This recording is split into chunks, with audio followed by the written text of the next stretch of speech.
Thank you for tuning in to Mr. Cliff's Toy Shop. On today's review, we take a look at the Hot Toys Sideshow exclusive Ironman Mark 46 concept art version. Today, I'll be reviewing this figure in 6 categories: accessories, articulation, design, is it essential to your collection, functionality, and price. Once those scores are totaled, I'll give you my opinion if this figure is a pass or a purchase.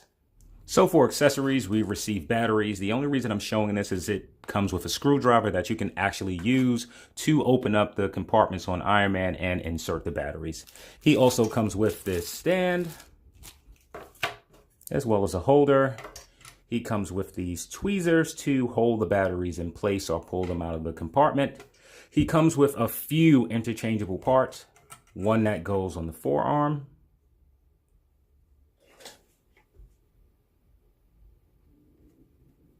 You can see the missile from here. And I believe these parts go on his shoulder, not 100% sure. And then we receive 3 pair of hands, 2 fisted, which are already on the figure. We get a pair of articulated fingers.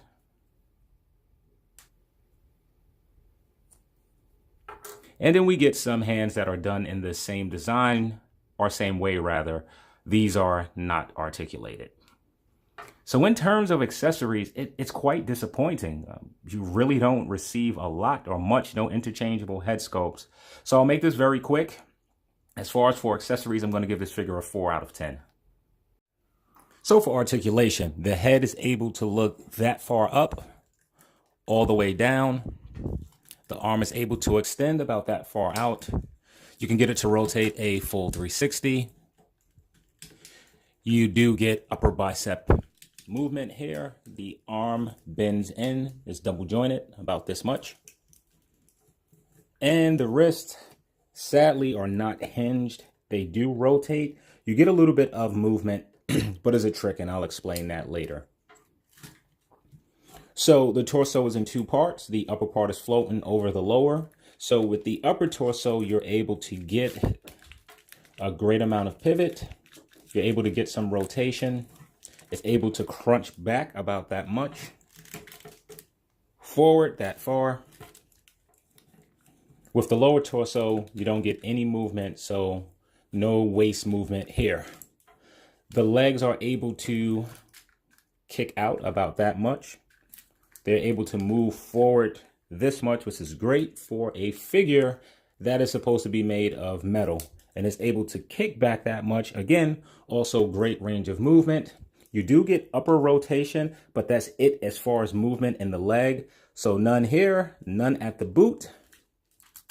The knees are double jointed, bending in about that much. The foot is able to go up that much, not too bad. Down about that much, and we get a basic amount of pivot. Also, the feet do not rotate left to right. Left or right, rather. So for articulation, nothing new is added. It's about what you expect if you've been collecting Ironman figures over the last few years.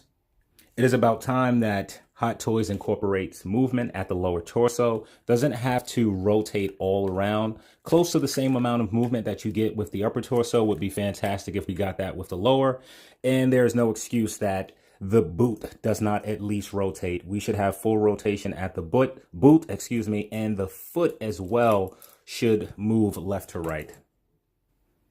With that said, I'll be giving Ironman a 7 out of 10 for articulation. As far as design goes, this thing is absolutely gorgeous. However, it isn't new. We received the Mark 46 with Civil War. We received the Mark 47, which is essentially the same armor, just a different repaint, in Spider-Man Homecoming. So to get another of essentially the same armor with no new pieces is a bit disappointing. So for overall design, I am going to give this a 4 out of 10. So is this Ironman essential to your collection? I'm going to get straight to the point. You have options to purchase Mark 46, the original. You have options to purchase Mark 47. Both are essentially better figures because they come with a lot more. So is this essential to your collection? No, and I'll be giving this a 3 out of 10. So for functionality, I want to start at the top and work my way down. So when I say the top, essentially, I mean the shoulders. So you're able to take off this piece, which is held in place by a magnet, and change it with one of the pieces that comes with it. Just to give you a closer look, this is what it looks in the inside. So I really like that. I like that Hot Toys has the shoulder piece attached to the arm. That allows for greater range of movement. I am not sure if I would call this a butterfly joint, being that it doesn't completely come across the chest, but you are able to pull it out and get some added movement. So I really like that. In, out. So now with the forearm, just like the shoulder, you are able to remove one of these pieces. It may not be the easiest to... Okay, I feel like it wants to come off. All right, I'm gonna have to get off camera for a moment. Okay, so I had to get my nail underneath it. So on the forearm, this piece right here is detachable and is held in place by a magnet. And you simply can plug in a piece that has the rocket, which I think I have the wrong side. I do.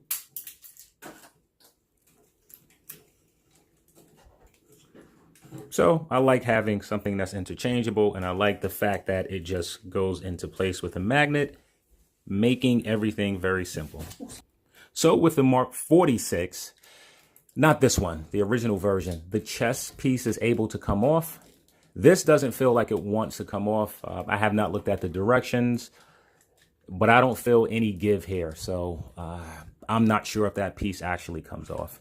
If you turn into the back, you do get some flaps that actually lift up.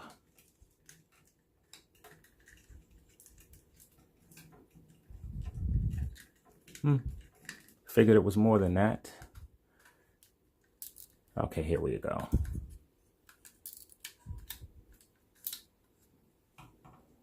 Looks pretty cool.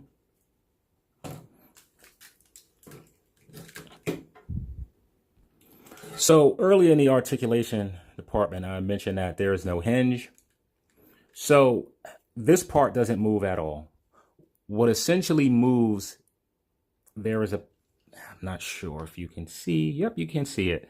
So this black piece actually has a bit of movement in it. So once you attach it, you're able to get a little bit of the movement up, down, and barely any side to side. I'm not going to count that as wrist pivot. So continuing on with the figure, you have these two flaps which lift up, and that's able to give the legs more added range, which I like. In addition, if you pull, the legs do drop down a little bit, giving you added movement. So the legs can actually kick that far up. That's a great thing. Iron Man is very heavy in the legs, which is a good thing. He's able to stand very easily on his own. So I nearly forgot this part. So the fingers are articulated, which is a cool feature. However, they don't go all the way in, so you're unable to create a fist with these fingers. Sorry, that was off camera, but that is about as much as you can get. It's not a big deal being that the figure comes with fisted hands. It's just something that I thought that I would point out. Now let's move on to the light up feature. So one of the things that I stray away from is putting batteries into my Iron Man figures, not because I'm worried about corrosion. It simply takes too long to do. So with this particular figure, there are 8, if I'm not mistaken, areas to install batteries. The first is on the top of his head. The second would be in his back. The third area is on the inside of the arm here. The fourth would be here. And there's a 5th section in the leg. I forget exactly where it is. And then you sort of times a few of those areas by 2. And that is way too much for me to install those small batteries, which are a task by itself. I am not sure why Hot Toys simply does not do one of two things. Give us one battery compartment, maybe in the lower back or the bottom here, being that this part doesn't have movement anyway, and we can insert one AAA battery, which would light up the entire figure. So for functionality, I am giving Ironman a 7 out of 10. That score was greatly impacted because of the batteries. That part is just too cumbersome. So for pricing, Ironman comes in at $377, and that is before shipping. Add $20 for shipping, and you're looking at a whopping $400 for this figure. So is he worth the price of admission? Let's look at a few things. The first being, this is a concept version of an action figure that may have been in a movie. However, it wasn't chosen. So now we're looking at something that's not film or comic accurate. In addition, Hot Toys has already pumped out 2 of the same armors, as I mentioned earlier, with the Mark 46 and the Mark 47. So this will be the 3rd. And I feel that when you keep pumping out the same figure, the price should not increase. It should actually decrease. So let's take a look at what some of this figure comes with. And it's not a lot in terms of accessories. The accessories are very disappointing. When you look at the Mark 46, he comes with a lot. When you look at the Mark 47, it also comes with a lot. Hot Toys could have really did us a service by incorporating both of the accessories from the Mark 46 and Mark 47, such as the additional head scopes, the additional effect pieces, the additional interchangeable armor pieces. However, they chose not to do so. And for this figure to come ranked in at $400, because the figure was certainly a money grab, is, in my opinion, greedy, greedy, greedy. So for pricing, I am giving this Mark 46 concept version a 1 out of 10, which brings us to an overall cliff score of 26 out of 60. So now, is this figure a pass or a purchase? I am not going to waste a lot of time with this. At this point, I think you know that I'm a Hot Toys Iron Man collector. However, this is a figure that I could have certainly passed on. I don't have the Mark 46. For whatever reason back then, I chose to wait for the 47.